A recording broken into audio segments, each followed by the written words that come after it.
Yeah, well, we don't have to find out tonight. I mean, it's all Wednesday, so. Are you recording? I am now, yes. Lucy and Craig, can you hear us? Okay, you getting a Yeah, yes? I can hear you. Okay, perfect. Lucy's nodding, that's good. Yep, all right. Is, I know Dan's out of town. I don't see Jessica yet. Dan's out. Haven't heard. Oh, she's there. Here we She's go. raising her hand. She's like, get me, Okay. get me out of here. There we go. Oh, there she is. Okay, it's recording on my end. Okay, well, we'll go ahead and call to order the work meeting for the February 2nd, 2022 Planning Commission. This is a hybrid meeting that is being held in person as well as on Zoom. Yeah. It looks like on Zoom, we have Andy, let's see, we have Commissioner Bevan, Commissioner Chappell, and Commissioner Anderson on Zoom. And then in person, we have Commissioner Coots, Commissioner Ebler. Ebler? Yes, all of a sudden that sound. And then Wow. Commissioner Wild and Allen. So we have a quorum. So for the work meeting today, we are only having a work meeting. Today, we're not having a business meeting that is normally scheduled at 6 p.m. in the council chambers. We'll be staying in the work meeting from 5 p.m. until we call it quits tonight. The item, so there's no voting today, no business meeting, and no public hearing. We'll just be going through the work session in this room. The only item on the agenda is project ZTA 19001, which is a sensitive lands evaluation and development standards ordinance. Staff will present a progress report and take feedback from the commission on the proposed amendments to the sensitive lands evaluation and development standards ordinance. This is for discussion of the Planning Commission only, and a public hearing will be held at a future Planning Commission meeting. The next Planning Commission meeting is in March, the first Tuesday of March, first Wednesday of March. And that's when this will likely come on for public hearing, right? It's up to the commission. After tonight's discussion, we can decide. Okay. All right. Anything else we need to cover before we jump into the item? None. Staff, do you want to go ahead and start? Sure. All right, yeah, happy to dive right in. So thanks for being here. Thanks for everyone in the public being here.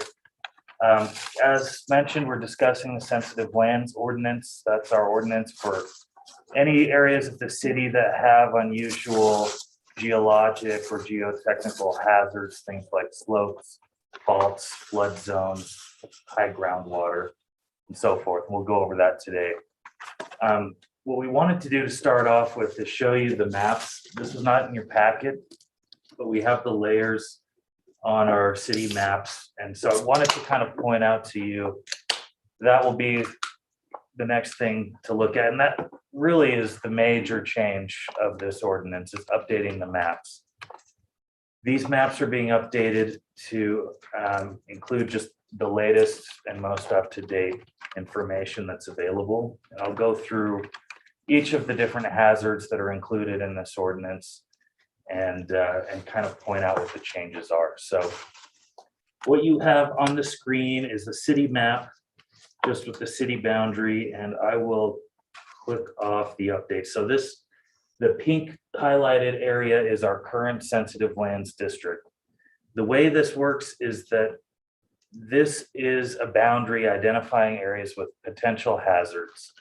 It's not exclusive. So if there are areas in the city that are not in this pink area that the city staff has identified as having a potential hazard, those areas are still subject to the requirements of the ordinance. But it helps a lot, especially just speaking as staff, when we get building permits or something, everything is coming through, we get new requests every day, to be able to just pull up a map and say, oh, you're in this area, let's make sure you do all these extra requirements. And so for that reason, we also want to keep it as up to date as possible to make sure that we're not missing anything. And Andy, just to be clear, the ones that wouldn't be marked in these areas would include and the clue for you would be slope or ground fault or any of those Exactly. items. And you'll notice, I could point out a couple areas that were annexed into the city here and then at the southern tip, which, you know, these maps have not been updated since then. And so, you know, that's one very obvious thing. You know, we've had several applications here. Granite Oaks subdivision, you'll remember, has slopes and fault hazards, and it was still reviewed according to the ordinance. But again, we want to update these maps to make sure everything's as current as possible. Good. So you can see this is the new proposed sensitive lands district in blue. I'll leave the pink on. It's a little bit hard to see, but you can tell that, you know, there are some areas expanded, as mentioned, where we've annexed. There are other areas based on newer data that are now being included in the sensitive lands areas. Just go through each one to kind of point out some of the obvious changes. These are the faults. I think the fault study zone is more applicable. So a lot of the areas that are along Wasatch but west of the existing boundaries are in the fault study areas.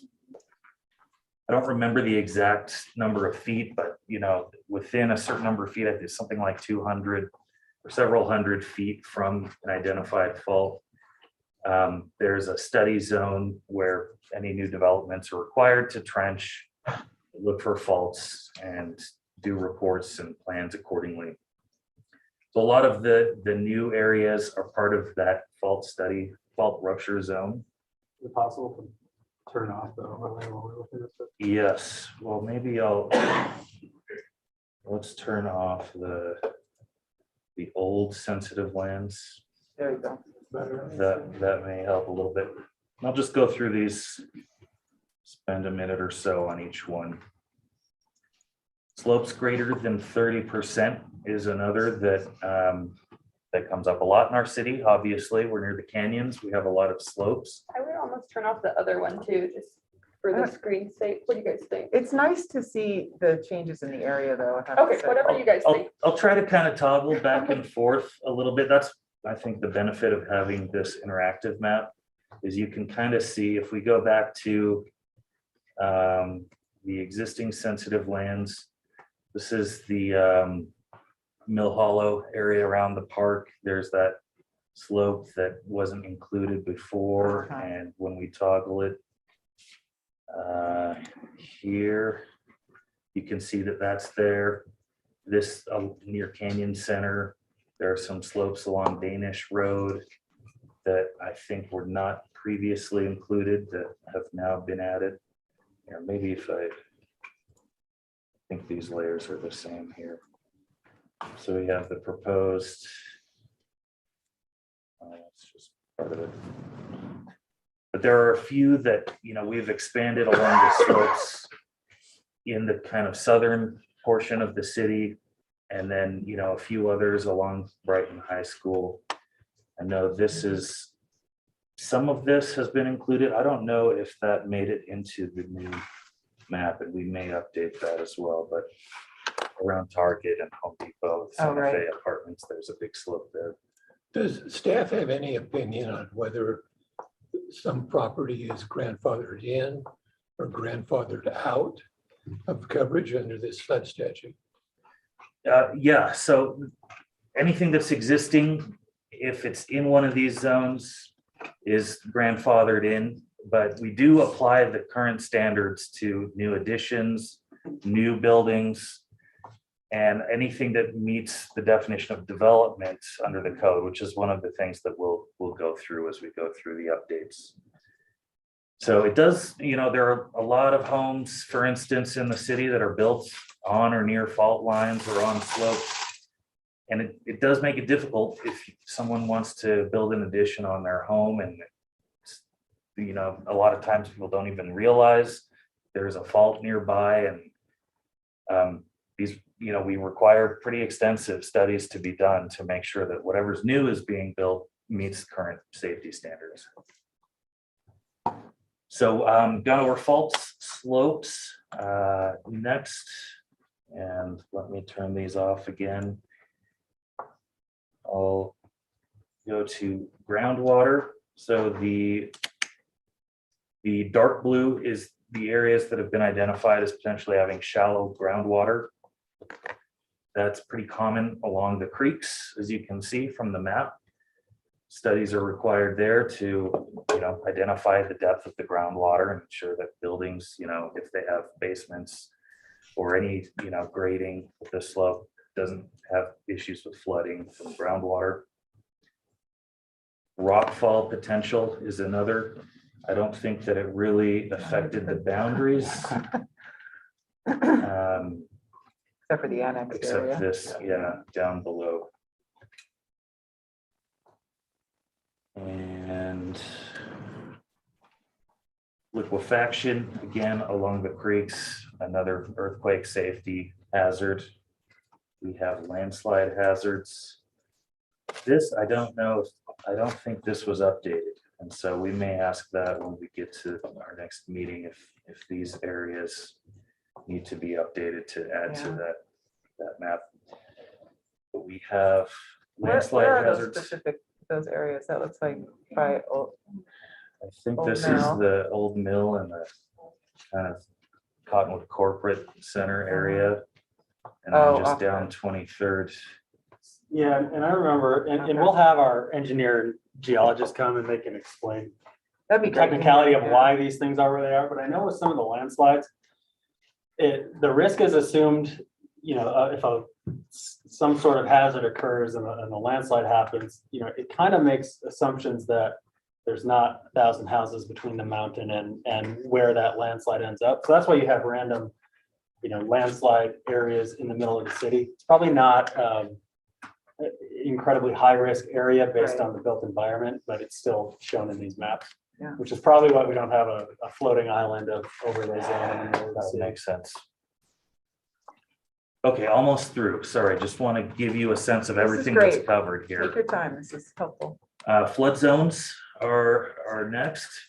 Flood zones, again, similar to the high groundwater, are around the areas near the creeks. And we have the alluvial fan and debris flow hazard zones, similar to rockfall, as it's been explained to me. I think we went over this in a previous meeting. The debris flow is an issue that could happen if there's a wildfire and then a storm where all the dead debris and branches and rocks and stuff can easily flow down into these areas that are susceptible in event of a large storm. And so we have study requirements for those. And then I think this is the same. This is the more fine grained slope stability, wow. but we went over that. So there's a lot that's involved in our sensitive lands ordinance. It's highly technical and very engineering related. And so I won't be able to speak to too many of the technical details myself, but as Mike mentioned, at a future meeting, we'll bring our engineer or consultant geologists as you feel necessary to answer some of them. Andy, if I may, can we go back up? It seems like we kind of skipped over the surface fault rupture layer. Can we take another look at that one? Sure. Yes, and we have these are the identified faults, and I didn't have time to, I wanted to do a side-by-side comparison of the maps as well as the text. And so working on compiling that, we'll get that Okay. for the next meeting. So you can Andy, look at it. updated data based on what our city engineer did and other things that have been done, like USGS map, updating their maps and things like that. Right. yeah, I don't think there's anything here, to my knowledge, that's being updated. None of this is like political or anything. This is just No, no. based on the latest data that is available. That's great. So trying to Well, make sure. That actually leads me into like a follow-up question, Andy, because I'm looking at these and I had just recently pulled up the latest UGS map because of our meeting last week with the Dover Hills redevelopment discussion. And actually that does, I believe, put Dover Hills into that surface fault rupture study zone. That's we could look at that another day.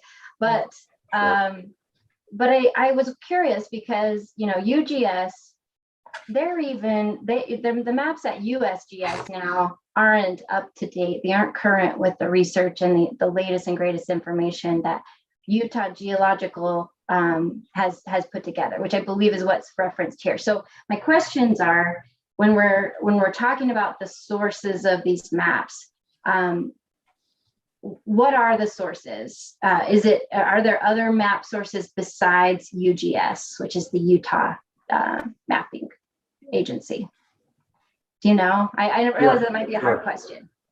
Yeah, I will make sure that when we send this out, when you guys get the maps to review, I'll check on the sources and make sure that you have references for everything. And that's fine. My follow on to that is if there's multiple agencies that are getting spliced together, that's one thing, and I would like to maybe understand that. But is there an argument here for, rather than making the city potentially get out of sync with the latest information, for just adopting the maps as published by UGS? So anytime they get updated, the city maps would automatically, or the city information would automatically update by the ordinance. Or research too. Yeah, it's definitely possible to do that by reference in the ordinance. Yeah, absolutely. Okay, I think we should consider it, just so we don't get out of date. Yep. Great. Yeah, thank you. This is exactly the kind of feedback that we want, so appreciate that. Okay, so I think we've gone through the maps, and as I said, we'll get you more updates and information about that. So hopefully that makes sense. When you turn on, essentially, if you turn on all those hazard layers, you get what's essentially that overlay zone The area. sensitive lands over It's there. when you add everything together. It's not that everything's always applicable and the whole Right. ordinance applies to every single property in the zone. It just means, hey, there could be something here. We got to look closer at this. And even if it's outside of that. Even if it's identified outside the zone. But it has those characteristics. Yeah, there's language in the ordinance that allows the city engineer to say, to designate it as a sensitive lands zone and apply the ordinance, and vice versa. There may be properties in the overlay zone that actually, when you look at it, don't have a particular hazard, and they still have to clear it, but then, they can develop accordingly. So They could I think make some of that argument, too yeah. is based on how the projected zone bisects properties. Right. And that would be maybe a question to verify with our GIS department. So the new one has been drawn to parcel boundaries. So before we had the zone kind of just right where the hazard boundary was. You had some properties that had a little corner in the overlay zone, or were a Right. third in it or a half, and then it's like, well, what do we do here? So now it's a parcel is either in or out, at least from the mapping perspective. Until the parcels change. From the applicability, yeah, right, yeah, But exactly. it should be a Yeah, little no, bit that more makes sense. clear with like, Yeah. oh, it's not the tiny corner where my shed is, and then the rest Well, of my yard is. And Jessica brought up a great example. Dover Hills was a very good example of that. Yeah. Sure. So if someone has found their parcel in the revised layout to be included, but maybe has an issue and would like to discuss why, or, being removed from that area, what is the process for that? And is that identified? Well, there is language, I believe, for being added into an area. If you discover a hazard that exists outside, you can change the map accordingly that way. It's not really a discretionary, should we take this out, because it's just based on the hazard data. That being said, it doesn't necessarily add any restrictions to the property. It's not like some of these homes, in the last 5 years suddenly have a fault line on them now. It's been there. Right. It's just the data is better. So I don't think there's a property restriction concern here. But if And you whether were- it's in or out, if we suspect a hazard, they have to study it and the ordinance applies anyways. So the overlay, more than anything else, is a kind of a visual aid to say, hey, if you live in this general area, there's some stuff you're gonna have to look at here and we can help you figure out what that might be. But the trigger remains the same, which is some type of development or redevelopment change. Yeah, but if you're trying to sell a property that is now designated in this sensitive lands zone, that could have an impact. Does that get recorded? It's a layer on the zoning map. Part of the ordinance where. There's maps are there's some referenced in language in ordinance. our current anyway, and I haven't gotten through to all the changes, Yeah. but that should show that certain things need to be recorded against the property. Which I would think as a buyer would be a very good thing. As a seller, you should probably already be aware. If you're not, hiding it that's an issue.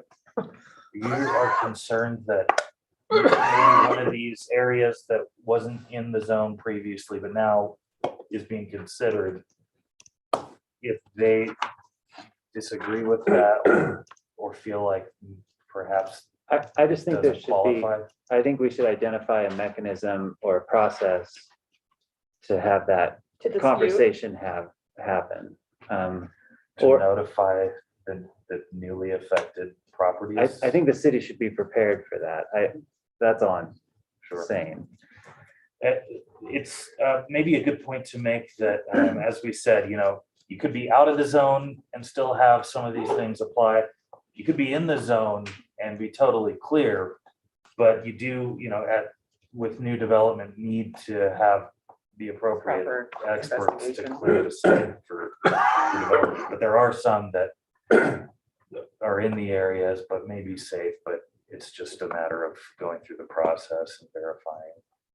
Mike, you brought up that I believe the city engineer had some discretionary ability to either effectuate the ordinance for individual properties or not. Could you walk us through that mechanism? Yeah, I don't know the exact language. It's in the current code, but basically if the engineer in the course of review of a development or addition or, whatever it is, determines that there may be a hazard on the property that needs to be studied, Right.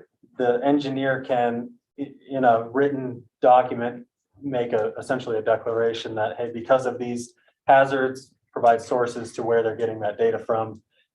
This property is designated sensitive lands for these reasons and needs to be analyzed that way. Those decisions are appealable or objection. Yeah, that's an administrative decision which can be appealed. Yep. Okay. I mean, maybe that's a mechanism. I mean, it gets difficult, I would think, once you have these large overlays to kind of, onesie twosie start objecting. And it really comes down to, I mean, definitely on the buying and selling transaction, it could have a negative impact. For the seller, obviously for sales price potentially, but this really comes into play once you start trying to do something on your land. Right. Well, it may be something to consider with when Andy sends over the sources that the layers were generated from. I'm not as familiar at all with like the UGS data as an engineer would be, but I'm not sure if UGS has a process to dispute inclusion in what they designate. So if we're, using the same shape files that they have, that might kind of further the conversation as well, knowing where the data is coming from. Yeah, I think that becomes critical because then the dispute is with the map or the data source Sure. rather than with the city necessarily. Yep. We can definitely get some more info to help clarify. Can I ask a question to Commissioner Chapel, since she probably has some expertise on this? She's nodding, she's unmuted. Commissioner Chapel, is there a lot of deviation in between the maps that you referenced? So this is actually kind of an interesting process that I've learned a lot more about. Essentially, these maps there's new technology that has come out, and UGS has had a significant effort using LiDAR, which is a really cool technology. When you see it in use, they can see things with LiDAR overhead that they couldn't see prior. So there's technological advances that occur.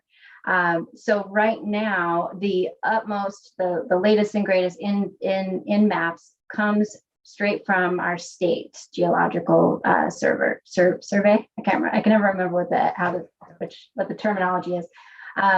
But so UGS right now is absolutely the authority, and they are using best practices right now. So as far as conflict, it's more an issue of who's adopted the latest information. So there is back and forth between organizations like UGS and USGS, and ultimately I would imagine USGS will be matching the latest information. But that's the state of the technology right now. There's a lot of investment that's been made at the state level for this type of technology. I think that what Jessica just described would really help you with your language when you reference these outside sources and say, the most up to date would take precedent. And I did, the state hazards program manager, I asked him, I picked his brain a little bit on this. And, he was just like so happy I was interested. And so he actually said he'd be really willing to sit down with the city if that's a desirable thing, to go over some of these things. And he'll be more of an authority on this than me. Yeah, that I'm sure would be very helpful. Yeah, we would, I think, welcome that. Let me maybe just try to review, as you know from your packet, there's a lot of changes. I'm going to try to hit on the major ones, and then try to get through this. I know we've got the whole hour, but we're already at 5:30, so I'll try to leave some time for a little bit of discussion amongst the commissioners. Let me just run through. So we've got some that are technical changes and cleanup, and some that are a little bit more substantive. So we've tried to call out a few that are of note. I want to grab the ticket. Oh, yes. Might be cutting off some of the. Sorry, I've got. This Did you put these in our packet, the ones you're calling out? This was the same presentation that was prepared for the last meeting that we didn't have time for, and was sent to you separately after the meeting. Okay, good. Thank you. But yeah, these are just kind of my summary. Let's see if this.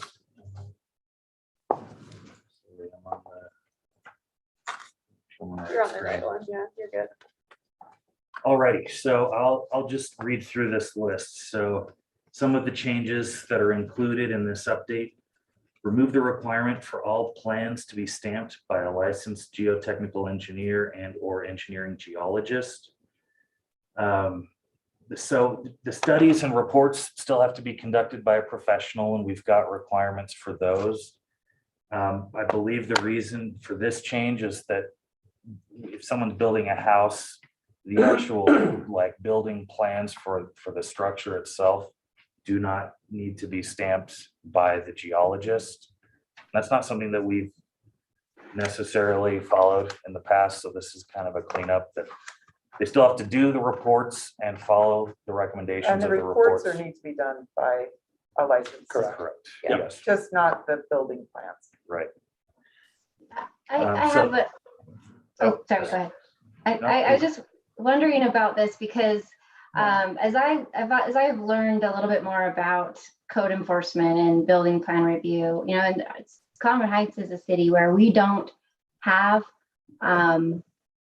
reviewing building official on staff with the city, right? We have we've contracted out the services. So just knowing that, the language in a geotechnical report is not plain, and they're not fun reads, right? So my question about removing that stamp, I completely understand single family homes, and I understand even sometimes the threshold is put at 4 or, greater than 4 units, right? So if, townhome, if it's greater than 4 units, that they might not have the requirement that something 5 or more units may have. It seems like for any kind of significant building or construction, we might want somebody to check that the geotechnical recommendations are applied to the plans. And I just don't know if there's a mechanism for that right now. I think it is maybe pertinent to mention too that our engineer would be reviewing those plans. So there's a lot of coordination between what's required to be submitted for the geotech reports, and then our city engineer. And the city engineer would be reviewing the building plans for sensitive lands projects. So that may just add to kind of to your thought process about what you think might be best to verify, right, that everything really is happening. And we do have that city engineer, on staff, not contracted. So I think that is another way or two to consider. Okay, so they do every single home and goes through our contracted engineer. So so any single family home will go through review by multiple departments, including the engineering department. And then when our permit team identifies a permit as in the sensitive lands zone, they send the review to the engineer for that as well, even if it's not a single family home. And that's my understanding, at least. Feel free to jump in. In my experience, what we do a lot of the times is you have the report prepared by a professional geologist, reviewed by our consultant and staff engineers. And then often we will have a condition of approval when we approve the plans to say that they have to submit an observation letter or some sort of follow-up stating that their recommendations were incorporated. So we do try to do that, although I think that's a great comment, and I might do some research on maybe keeping additional standards for larger developments or commercial developments. Andy, can you direct us to where you're referring to in the code? For what piece? I I just will looked at a couple of them. try to find, Do you want me to try to find it in this? sure, yeah. If you- You're talking about the stand form? I tried Yeah. to go, I read it too, but I want to be sure it's referencing the. Look at page 24, I think. 1872-050. Is that, yeah, okay. that's a removal of a Yeah, plan submitted as all stamp. plans shall be stamped here. So yeah, that's right, page 24 of your packet. Yeah, I will say, we are fine to leave that language as is. We have no Yeah, I just want to problem. make sure we're reviewing the Yes. right things. Sure. I'm taking notes as we go, so this is definitely what we want. We'll take the feedback and bring back more information as we continue. But, sorry, on that item, Commissioner Chapel, as the structural engineer stamping the drawings, you would be referencing the geotechnical report. Right. So are we just transferring responsibility from the qualified licensed geotechnical engineer to the structural engineer? So this is actually a really complex question because there's some very specific language that's used. It's kind of like at your risk. These are the recommendations we followed. It's really interesting, and so that's where Andy, you referenced having the geotechnical engineer and inspect the bottom of footing excavations and things. That's the gold standard for code enforcement as far as this kind of thing, making sure that the compacted fill is, everything is right and meets the contract documents. So fundamentally, it's that whole issue of between the geologist and the engineer and the structural engineer, there's a lot of different steps. And so that idea of following the recommendations and making sure that that the fill is placed properly, that all of these things, it's multi-step. And so we're talking about right now, all the stuff that's supposed to be done in advance. And so I'm sorry, I don't mean to muddle these issues at all, but when we're talking about the plans to get through to ensure that the sensitive lands ordinances have met, that's where it's a little bit foggier for me, right? It's just as far as who says that everything, all the geological studies and everything have been met when the site plan is approved, right? And that's where I don't have a lot of firsthand knowledge. So that's why I'm asking the question. This actually, Commissioner Chapel just brought up a really interesting point that I just started considering, is that you almost have to think 2 steps ahead in terms of a construction defect lawsuit or litigation, in that outside of firms that have both a geotech someone who can stamp the geotech plans and someone who will stamp and indemnify on the geotech side, no one's gonna assume the responsibility.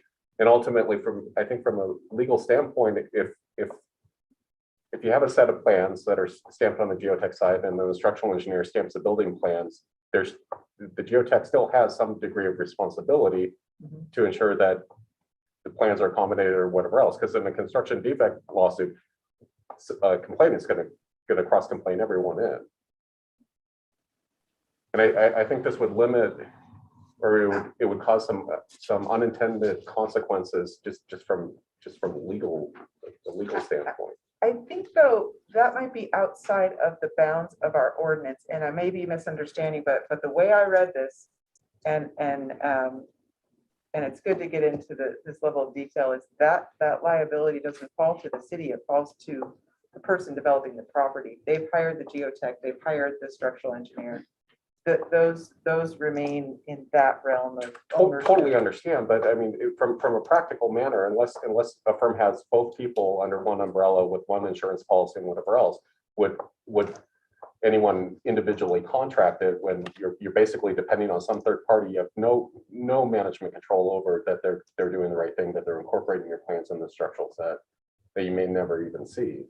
If it feels pertinent, I think we can definitely, leave the language in there. I do want to just maybe state again, our engineer won't stamp the plans with the engineer's stamp until the geotech requirements are met. So I just want to make sure I'm clear, there is that current layer now, Right. where our engineer, when he reviews the plans, even if, his items are met, he won't stamp it until the geotech items are met. So that is there, but if it's something that you guys, feel like is important and just greater comfort level, we really appreciate your feedback on that. And I think what Sam just brought up is that line for the ordinance, which is that's the city's due diligence and Sure. responsibility. But I've been on the other side of this, and what happens just from okay, the ordinances exist and whatever else, city has their checklist, they go through it, they comply, but then the homeowner is left holding the bag because you may have a structural set and then whether or not all the components of that get translated when the house gets built, who knows? And a lot of construction defect cases happen because of kind of that interplay between requirements here that, yes, they're met, but then are they followed? Right. I think that's what I'm hearing from Commissioner Chappell too, is that maybe almost the most important thing is to have the requirement for qualified professional to be on site at some point during the construction, right? Yeah. Which That's happens. still in there, That right? happens, Yeah, and then it's still in, I think, I haven't seen what's been changed, Yeah, but field observation reports are required. Renee is an example. They have some foundations there that are near a steep slope. They had to have specially engineered foundations, and then they had to have observation reports during the excavation and digging of those foundations to justify that they built what their plan said they were going to build, which was required because of the sensitive land study they did before they built. And I'm sorry, I realize now, the whole point of this is just that the actual plan set doesn't have to be stamped by the geotech. And that's actually standard practice. I think so. It is, We rarely have a geotech stamp an architect's or a structural engineer's set of plans. Jessica, did you have something to add? Well, I guess I still want some clarification because I thought we were still talking about the early stuff to accept that we've met the SLEDS ordinances, right? Like, I don't think we're to the building permit or code enforcement yet. And maybe I'm having a hard time with the language, but this is intended to be about meeting the sensitive lands, best, the studies and all of the things that we know we want to ensure that people are building to the latest and greatest information we have. So we are still talking about kind of entitlement. Aren't we still talking about those discussions, not building permits or building inspection? Well, this could apply in multiple ways. If you say you're building a new house and it's on a lot that already exists and you need to study a fault line, that's just the building permit. You just submit a permit and the SLEDS review happens as part of that. Okay. If you're Okay. looking at a subdivision, there's some entitlement there. It can happen during that as well. That makes sense. Yeah. And I do agree with Chair Allen, that is standard practice. The geotechnical engineer doesn't sign off on my footing plan, right, professionally. So I would agree with that. Yeah. You have a hard time with that one. But there's a mechanism in which there's a requirement from the city during the inspection processes or whatnot for the geotech to be It's on in site. there. Absolutely. Well, I'm not sure it's still. Yeah, that was, I mean, Yeah. Chair Coots's comments were right in that, city's fine. I'm just trying to make sure that the homeowner's fine too. Right. Sure. Well, point taken. I've definitely. So see how we're gonna get into all your technical Yeah. changes? Sorry about that, Andy. This is No, really. I'm what ta- we're I'm doing. taking notes as we go, and I guess maybe before Well, we. this is important stuff. Yeah, So, absolutely, yeah.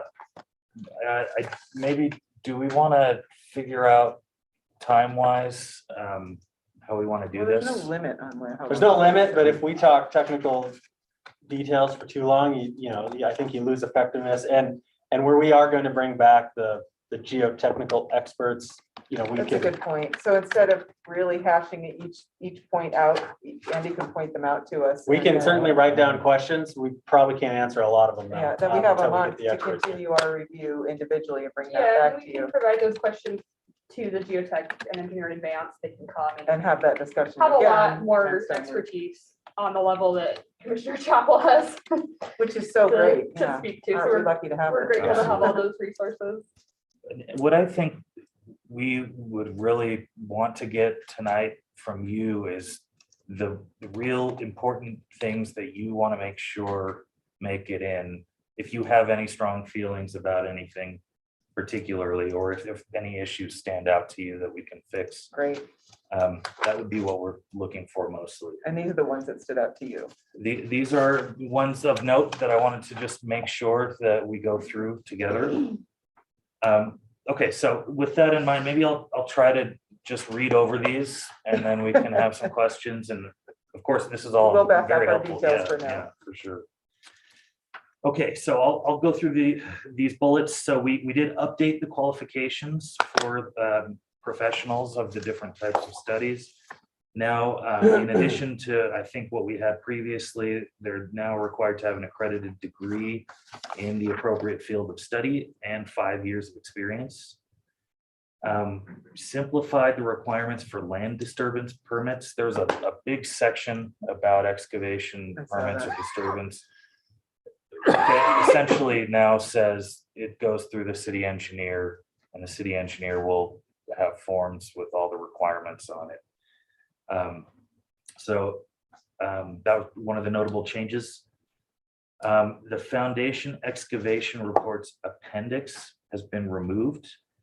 The requirement to submit a foundation excavation report is still in the code. So this is what we were talking about. But the reports are submitted to the building department, and reports are reviewed for consistency with the project recommendations and the building code. And let's clarify there. No plans are submitted directly to the contract building official without it coming through city staff. So everything is routed through a staff planner. So if these reports were submitted, the foundation excavation report, that would be submitted through, as the code references, the building department, but that would come through a planner distributed to the city engineer, reviewed by the geologist, and put in the building permit file. So there's nothing here that goes directly through our contracted building department without coming through everybody else first. So yeah, when you reference the building permit, this is a contract. So relationship. just the building inspector and the building official that are looking at, just international building code details. Yeah, that's a contract service. It's Sunrise Engineering that we use for that. But city engineer and fire, all the other departments are the standard city departments. And then we bring in Geostrata as a geologic hazards consultant when needed. And this would be the case, really anything that has to do with sleds is when that is needed. So I'm still not clear, who do they submit that to? This is submitted through a staff planner and distributed to anyone that needs to review it. Building So maybe department's a it little needs bit to of a say that. misnomer there. Yeah, We can just say Community and Economic Development Department. I've got some notes on these. The foundation reports important, and I think I agree with that comment. So we'll And we can revisit probably this. include specifically city engineer there as well. Okay, set the review time frame not to exceed 45 days. There previously wasn't, it said, as quick as possible or something like that. So we added a time frame for reviews. We removed the requirement for plans to be submitted on hard copies. We now accept electronic submittals. On the 45 days, what's the consequence for the city taking 46 days? Is it deemed approved? I think it just, we have a raised hand. That's actually, That's we need to me. look at that I again. actually had the exact same question as Commissioner Ebler. Okay. There's state legislation that's even tighter than that now. Yeah. So, The other thing is to make, that's once everything that's requested is turned in, right? I mean, because we get that all the time where they're waiting and then they give us something. Partial submittal. Yeah. When's the clock start? So with the state legislation, if say, there's a bunch of language in there for if you're approaching the deadline, and a city can exceed the deadline, but if they're given notice, you got to finish your review, you're past the deadline, then there's a certain amount of time. And if you as a developer didn't submit enough information, the city can then just deny the permit because they didn't get the information they needed to do a proper review. I think that legislation. So I'd like to chime in on this one because I know the intent with some of the state legislation was to allow the applicant to hire their own third party review. And I'm not sure how much of that actually made it into the final statute, but it's a real code enforcement and a liability issue because the city's required to do the inspection. So I think that should be dialed in on. Doesn't need to be done tonight, but what are the consequences? Are they able to hire their own building plans examiner at that point? Because I think there was something in that initial statute. It's very risky, very problematic. I'm not saying I want to defer to the state legislation because I agree there Okay. are major concerns with that, but there's some language that we can take from that to build in to provide a process for if a review is taking too long or if adequate information hasn't been submitted, what happens. Yeah, I think I would, add complete set. But no, we're not interested in letting someone else finish the work for the city. That's the city's role. Okay. Good comments. I've got some notes on that. We'll come back with more info on that. Okay, updates to the maps. We went over that. The appendices, I have not put the side by side together for you yet, but we'll prepare that for a future meeting. And just to make sure everyone listening is clear on that, every map that we showed has a separate appendix that shows, hey, if you're in the floodplain zone, here's what you have to do to study that and Right. mitigate. If you're in the fault zone, there's a separate appendix, follow that. Yeah. So that's what the appendices are. I had an additional question. It was in the same section as the 45-day time review. So it's the old one is 1972, 110. The new one's 1972, 130. So it's at the end. So the old K and the new J on the appeal. Okay, here's 110, 120. When it's past it, J and K. Yeah. J. So the question I had on this one, so I understand the intent of this. There are a couple questions on the decisions are binding, so it's basically mandatory or arbitration or something akin to that. And then also that the cost of the appeal, regardless of the outcome, are paid by the applicant. Have you given any thought about either just having a fixed cost or? I actually, I've been thinking about this a little since we talked about this, but I think this should probably, and Shane should probably weigh on this, should probably just follow the city's appeal process. Okay. And reference the appeal code, and we may come back. This was recommended by the geologist. I Okay. think this is maybe a standard for how these appeals are dealt with, but where we have an ordinance that deals with appeals, I think I'd feel more comfortable just referencing it through that. And then the appeal officer can assemble.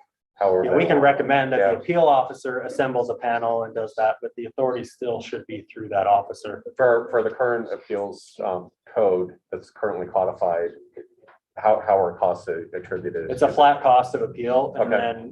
then the city pays the appeal officer's rate, Okay. however long that takes. We do require the costs of any third-party experts Sure. to be passed on to applicants. Sure. I don't know if we have to have expert like testimony or something. Yeah, on we can appeal, if iron would that be out. included. I do think the appeal officer should still be the primary authority. Yeah, That's if it's in plan approval phase, that's also if it's in building phase. That's, and there's- that's any administrative decision can be appealed okay. in the zoning code to the hearing officer. Which means if there's the inspection and they find that it's not meeting, that's an administrative decision. Yeah, I think that would count. I think your suggestion is well taken. I mean, that way, if anything changes, you've built in flexibility and you're just kind of pointing to a singular code of how the city wants to administer itself. Great. So the change that was recommended was to have a panel of experts hear appeals.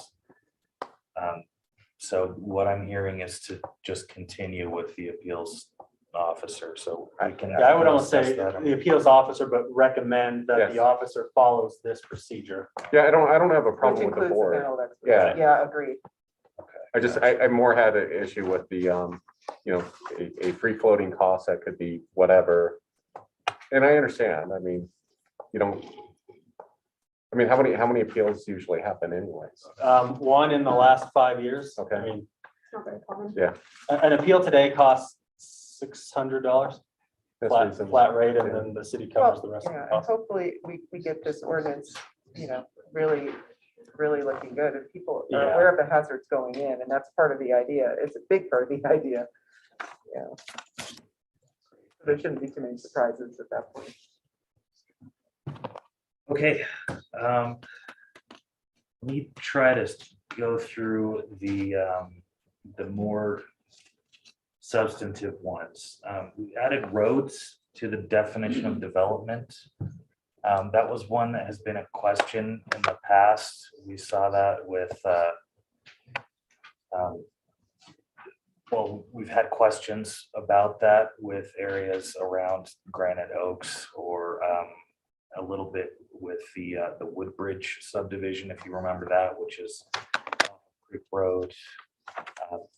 New subdivisions often put in new roads, and the question is whether those can be built on the steep slopes. I think an So- example is if you've got the side of a mountain and you've got a flat patch way up the hill somewhere, can you just build a road through the 30% slope to get to the flat patch and then put your development I there? think Salt Lake County could give you some background on this discussion. Yeah.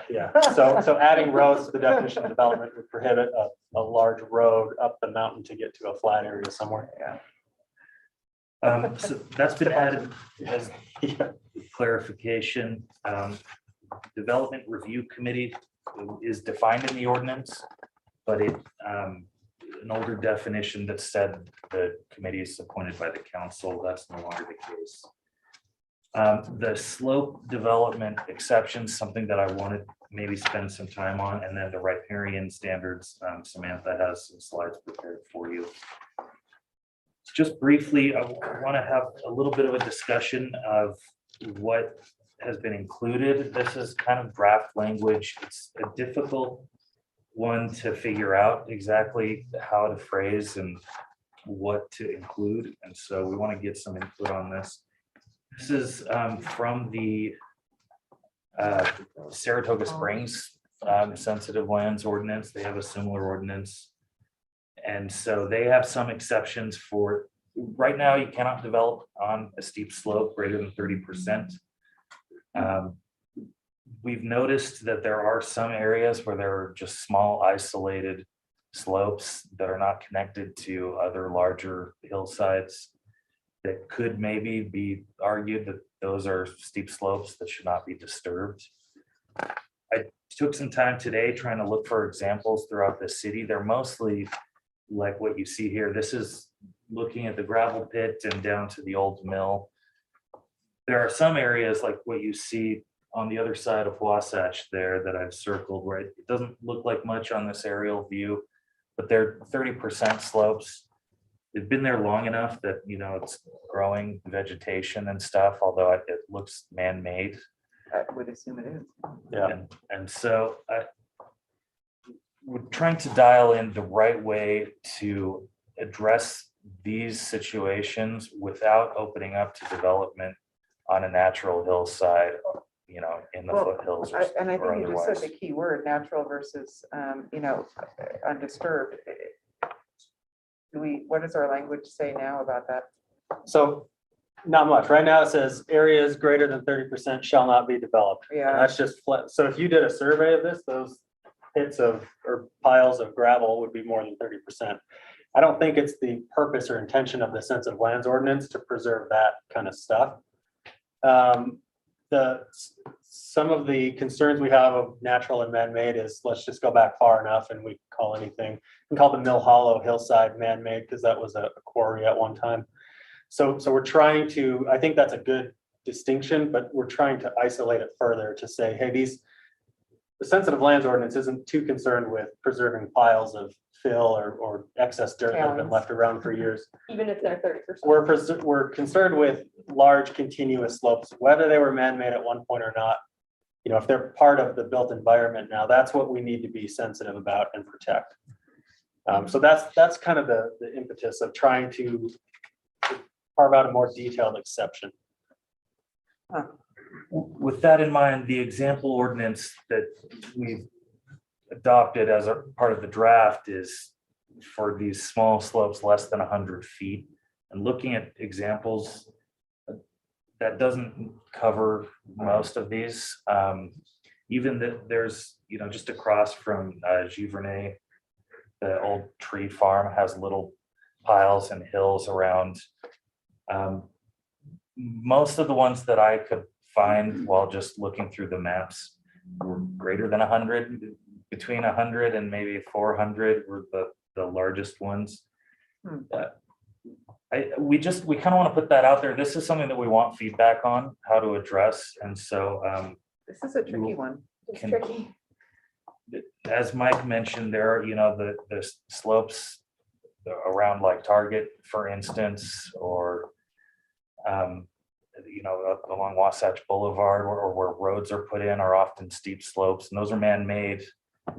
And so we want to try to find a solution that certainly preserves the natural areas that are sensitive, but doesn't. Well, you also don't want to impact surrounding properties, which as soon as you start disturbing these, you will. Right, I think that's a relevant point here in Saratoga's ordinance, the fourth one here of like, there still has to be some analysis that it's not going to cause instability or damage. You know, it's not like you have a pile, you can't just go out because it's less than 100 feet and wipe that thing out. You know, it probably still makes sense to have some sort of like analysis or confirmation, but yeah, I think the tree farm example is really good, where you have kind of like random piles, and how would we treat that if those piles are 30%?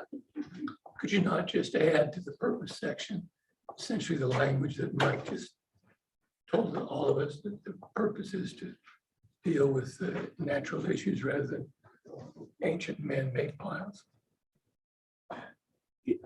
Yeah, we can. And I found some examples that I'll try to bring some options for you to consider. There are some cities that have exemptions for man-made slopes. And I think that the language on the screen does say that they have to be clearly isolated from other slopes, which that is the big one, but you can tell if it's a long continuous slope. I think what we want to avoid though is having a purpose statement that, although we understand the intention of it, may feel arbitrary, or we want to make it as clear as we can for everyone using the ordinance and developing under the ordinance.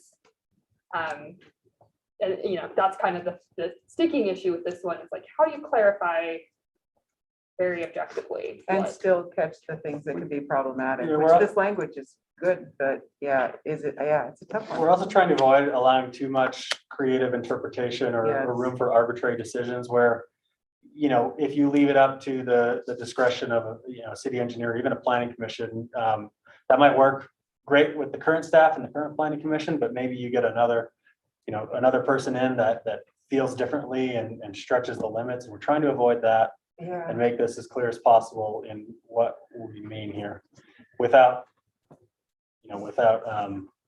going too far, like the 100-foot thing.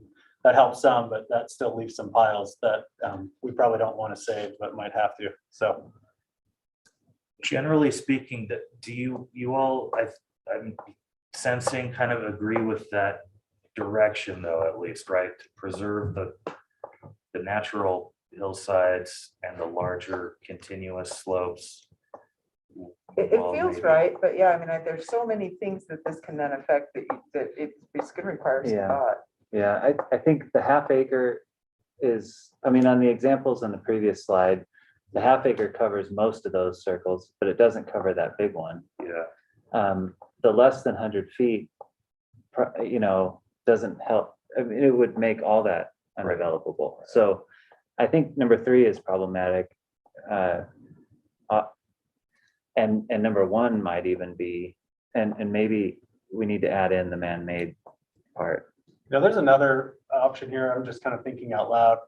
The gravel pit's such a unique site, maybe you have a separate, the gravel pit has to submit its own reclamation plan. I don't want to necessarily build an ordinance to cater around that giant pile of the gravel pit, if that's going to be the, Yeah, but if you look back to our slides maps, this is what this is Yeah. falling under. A lot of them are sites very much like the gravel Right. pit, just smaller in scale. They were mined. Oh, absolutely, probably yeah. At some point, and that's why they look the way they look. So I think you've captured that, and I don't think you're getting, Okay. too far beyond that, keeping it within the sleds ordinance. we'll give Because it more that thought. really is true. It's very much a Cottonwood Heights, even down to Target. Yeah. So maybe some more options to look at, like. Yeah, well, Could a developer get creative though? Just They- generally? They can and do, yeah. I mean, you just carve it out so it meets, The half acre side. yeah, so rather than, drawing the 350, foot circle there, you just kind of parse it out in 2 or 3 chunks. Yeah, which is, where we would help our review process would be like, all right, that's not Yeah, what this it's also why you is. have a planning commission, so you're Right, looking yeah. at things that make sense and have a little bit of leeway to. But yeah, I mean, people get creative and try to find ways through things. It's one we've wrestled with a lot as staff. So they'll probably, keep having to give it a lot of thought and. okay. We've got some direction. I think we'll This one will take a lot of thought, yeah. brainstorm and try to find some more better options and bring them back.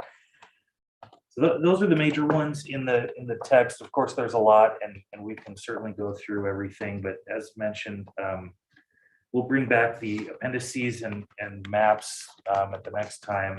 And then we can also have engineering, our staff and consultants come as we continue on this process and get ready to go towards the public hearing. So So I would ask staff for your preferred timing on the next steps and maybe public comment. And then I think we should have a motion for when we'd like to have this go in front Yeah. for public comment. It's all city initiated, so it's when I guess the commission's comfortable with it. I would recommend at least one more work session to get the technical experts. Where you don't make motions in the work session, it'd be kind of like a head nod, just agreeing, but we can plan on one of the 2 April meetings probably to notice this for public comment. If that's okay, after the next meeting, we're in a good enough spot to open that up and start getting public input. That doesn't mean you have to take action on it right away, obviously. So, maybe we'll shoot for that April. There's 2 meetings in April, so one of those 2. And that's going to be a little dependent on if we get other development applications and other business that needs to be considered. But So that's the goal right now, is we're kind of all in on this until it's done and until we can start moving it forward through the approval process. I guess what I'm hearing is next month, we'll have another work session with the experts. And then at that point, we can then decide whether or not we want to open it up. Keep hashing it. Do it again or start taking public comment. You can still hash it out while you're taking public comment. Right. And then I think it'd be helpful. We've got good questions and good feedback tonight, but as you continue looking through this, if you think of any more questions, send them over to us and we can have our consultant and our city engineer review those ahead of time so they can come in and start going right through those questions. Yeah, and you guys, I think you'll find as you look in the appendices that will get to review, it just gets into a whole nother layer of detail. that- Yep. Do you guys want to go through riparian stuff tonight too? I want to be cognizant of your time with. I was just going to ask one more question real quick. Yep. Yeah, of course. On process. Will the notice public notice on this? How will that work? Is that a citywide thing? Citywide notice, so it goes out through the city website. We can put it in the city newsletter if there's enough time in advance, if we can plan that ahead of time. Since it's a legislative one too, it goes on the state's public notice website. There are no letters that go out, no physical Right. mailers, as part of the, a text amendment application. It's all, Public meeting notice. yeah, just the standard citywide notice procedures. It seems like we have enough time to where it could be planned to go out into the newsletter and Sure, then schedule a public hearing after that. we can do that. Yeah, it's usually like mid-month is the cutoff for the next one. So Is there anything urgent that is? No, honestly, the ordinance today is good. I mean, it's good and it's restrictive and, it slows down development projects and makes people mad at us, which I think means it's working a lot of the time. But it's a very thorough review process with a lot of detailed steps right now. A vast majority of it is technical cleanup and adding current references and current best practices to it. So there's not a huge rush. We just, we want to get it done kind of this summer. Are you applying the current ordinance to the lands that were not included on the original map, but since annexed?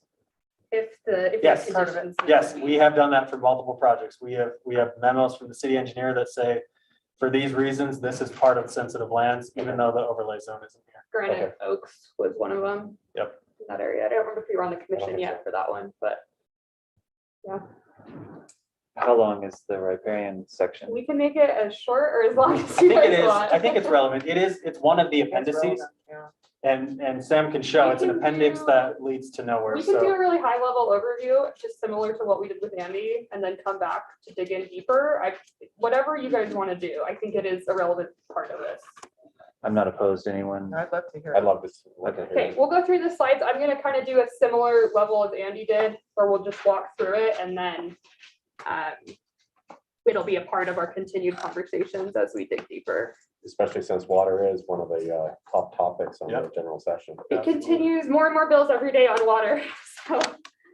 Okay, riparian protection area. Let's see if it'll work with my keys. Yeah, so starting at a really high level, basically the purpose of any riparian protection ordinance is just as it sounds, to protect and enhance riparian or river, waterway, kind of all interchangeable terms, to promote the public health, safety, and welfare. The standards of any riparian ordinance aim to protect habitat and provide a functional buffer between the river and the habitat associated with that and development.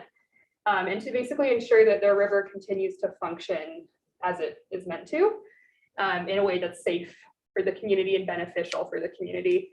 And there are also aesthetic values associated with it, recreational values, things like that. Some of the benefits of a riparian protection area are kind of logistic items with bank stability and river function, reducing flood damage risk, protecting native species, enhancing our water quality, providing habitat and migration route, and then again, improving the aesthetics of a community. And I'll just ask, I don't have my Zoom pictures up, so I don't know if one of you can keep an eye. I just don't want to miss any comments from our commissioners on the Zoom. So let me know if we need to stop. See if this one's gonna catch its breath here. I'm not sure why it's blinking out. Okay, it might have just been a blank slide. So, although you know what, it wasn't. It had a slide kind of explaining the issue we have. I'm just going to talk you guys through it and then I'll send you the presentation after. Thank you. The slide that is pulling up as blank for some reason basically explains that the riparian section is missing from the SLUDS ordinance right now. So the ordinance language as it sits currently has a piece in it which says basically see Appendix 1 or for riparian standards. When you go to that appendix, it says see chapter 17, I think, 7.3, and that chapter doesn't exist. So it kind of leaves you on this like strange chase where you're trying to find these standards and they're referenced, but that you're not there. So I just wanted to share that with you so that you had that context of this is something that was apparently supposed to be part of the ordinance, but has never been there. So With that context, we've started doing some research on maybe what standards should be there, since we're starting basically from scratch, given that they're not in there today. We've utilized a few different resources to give you a working draft. So 2 years ago, or I guess now 3, we partnered with a capstone course up at the U, and they did a lot of research into what a model riparian ordinance should contain. That was through an air, water, and health capstone class up in the environmental studies program there. We've also looked at existing riparian ordinances from neighboring Utah communities and those in the Western United States. And then best management practices from different agencies like the EPA, Jordan River Commission, wetland managers, etc. So that's what we've tried to pull from to at least give you guys a starting point that we can discuss. I'm not sure why these are. Can pull it up. Do you want to try pulling it up on your end? Because mine's being really weird. I have no explanation for. Let me stop sharing and Andy will be my slide helper. I think you have the same one that I do, but. It likes Andy better. It does. Okay, so the main concept that you guys have in the ordinance is basically a buffer system. So it revolves on creating kind of these 3 buffer areas, with each buffer area regulating a use differently. So you have what's called Area A that's closest to the annual high water line, or basically the edge of the waterway. And then Area B moving farther away, and then Area C moving farthest. And the idea is basically that uses, are regulated differently or treated differently in these different areas.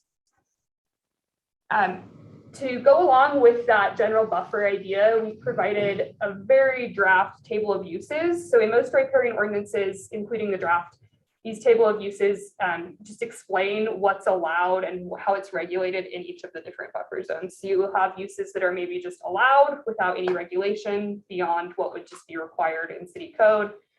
You have uses that require analysis. So, maybe that can be kind of thought of as like a conditional use where it can be allowed, but there's some steps required to vet it. You have things that might just not be applicable in certain buffer areas, and then you have things that are not allowed at all. Some example uses that you'll see on this table of uses, it's quite long, so I'm not going to go through all of them, are like maintenance of any use or structure that's lawfully established prior to an ordinance being adopted, replacement or expansion of existing buildings, building new structures, maintaining landscaping, use of herbicide, pesticide, and fertilizer, tree removal and replacement, and the list goes on and on. But those are a few of the ones that are typically included on a table of uses. And then I wanted to give you guys just a little example of how the table functions, so that when you see it in this working draft, you have a little orientation. So on the left-hand side, we would have the use. So for our first line here, that's the example of maintaining any use or structure that's already been established. Then we see that in Area A, which is 0 to 25 feet from the waterway, Area B, which is 25 to 50, and Area C, which is 50 to 100, that would be allowed in all 3. We're proposing basically that if it's already established, it can continue. And that's consistent with how we handle any other legal non-conforming instances. And then another example, replacement or expansion of existing buildings. It may be allowed in Area A right next to the water, but we need some analysis required to prove that it could be done correctly. Same with Area B, which moves inward. And then when you hit Area C, it would just be allowed. And I do want to mention that this is super fluid, no pun intended. So if there's something that needs to be tweaked, this is just a starting point with what's recommended from model ordinances. We are partnering right now with our GIS department to do some analysis of the impact that this type of a riparian ordinance might have. So this map that I've included here is not meant to really be like visible on this PowerPoint. We'll be bringing the finalized maps to you guys to see, but I just wanted to mention that through GIS, we have some capability to kind of analyze how the buffer zones might impact development options in our city. So we can look at a waterway and then we can concentrically move outward and see where each buffer would hit so that we have an understanding of how this might affect people's ability to develop. Because any ordinance in the table of uses needs to be able to balance private property rights and development options with the waterway protection, and that's what we're going to be continually trying to do. I think with sleds at large, and then with the riparian ordinance specifically. So similar to Andy, I just wanted to mention a few next steps. We'll be hopefully setting up some meetings with entities like Salt Lake County Flood Control, Salt Lake Public Utilities, and other folks who already have processes in place. So for instance, if somebody were to come in and develop or propose to develop next to a waterway right now, there are already some processes from other agencies that they have to go through. So we want to better understand what those are so that we know how they might interact with what we're suggesting. We'll continue to do GIS analysis to figure out kind of what we project the impact of those buffer zones to be. And then also continued research on maybe what additional uses should be included on that table, as well as the process for those uses which do require analysis. Right now, if a use in a buffer zone is marked as requiring, analysis required, it would basically have to go through a process kind of with an application to request permission, is how I'll describe it. So a process where a lot of paperwork and studies are submitted basically to indicate that the use can be conducted safely. So, and in harmony with the waterway. I had a question on that. Yeah. On the analysis required. Sure. Was looking through the definitions, was the intent, the way it's written is that the analysis required and the approvals are through the Public Works Director, or was it supposed to go to the DRC? So we can definitely clean it up to be, there may be some inconsistencies there. Other ordinances have it flowing through the Public Utilities Department. And so I think what we have it at this point with is kind of being initiated with our Public Works Director with review by the full DRC. Okay. But certainly we can convert it all to one standard there, if that makes more sense. And I assume this would follow, I saw that, that there's the economic use argument and everything else that they can make. And then there's conditions for that. This would follow a normal appeal process also? I would imagine so, because it is an administrative determination. So this is really just a high level overview I had for you guys. I know we'll continue to dig into this, but do you have initial thoughts that might guide how we move forward? I don't know if it's how we move forward, but it would define where these areas lie. And it's a question I had looking through this and then watching you present is that there's references to the annual high water mark, the ordinary high water mark, and the level of the waterway. So where are we starting this from? Sure. Because they're all different. Yeah, so it right now has it triggered from the annual high water line. Annual, that's what you mean by the AHL. Yes, but we can continue to further clarify that because they're. I think that's an important distinction because it's really going to vary on where to start. And I was looking into that too, going, well, what is a standard for this? And yeah, it looks like it seems to be, at least from my small bit of research, that, ordinary high water mark is the standard, but I could be wrong there. And it seems like we need to get that settled. Sure. So then what this actually means. May help. Salt Lake County Flood Control, we send a lot of stuff there, especially. Yeah, and I'm developments sure they along have a Cottonwood standard Creek. they And use. if they've got a good standard, we can use I something think that's starting already there out is there. really helpful because how that's far off definitely. are Yeah. you? Yeah. Definitely part of what we want to get from that meeting. And then I'd also like to get an understanding from them on, like how much more restrictive or less restrictive is what we're proposing from what they're already doing. Yeah. So that will be a really important source of feedback, I think. So how is all this going to interact with the statutes and regulations that are handled by the state engineer's office? I am not sure how to answer that question as I'm not familiar with the state engineer's office. So we can look into that. I don't know the exact answer, but this chapter is supposed to exist today in our source water protection code, Title 17. And we feel that, we're updating sleds and sleds references riparian standards and references this code that doesn't exist. And I don't know what happened to it. And we're trying to get it in the books now, but we can address issues like that as this moves forward.